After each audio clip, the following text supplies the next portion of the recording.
Estado naman sa Mendez, Cavite ang isang binatilyong courier umano ng droga. Narito report ni John Consulta.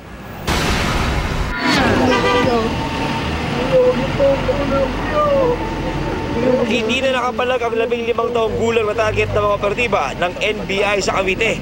Nang siya'y kapkapan, nakitang hiniinalang shabu na tinatayang nasa 40,000 piso ang halaga.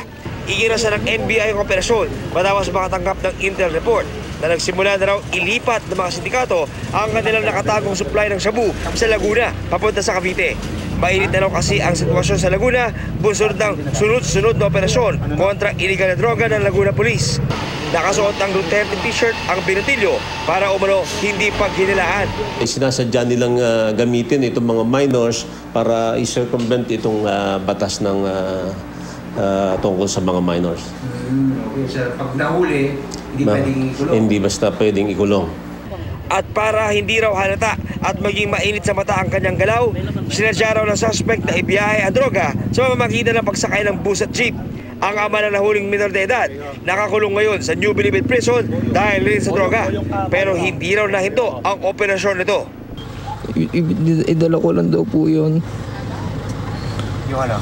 Yung droga po, kuya. Iyan ang siguraduhin natin na hindi naman tayo dito maging tapunan ng droga rito. Kaya lagi nating babantayan at lagi tayong isa sa pinagtutuunan ng ating investigasyon yung mga drug cases.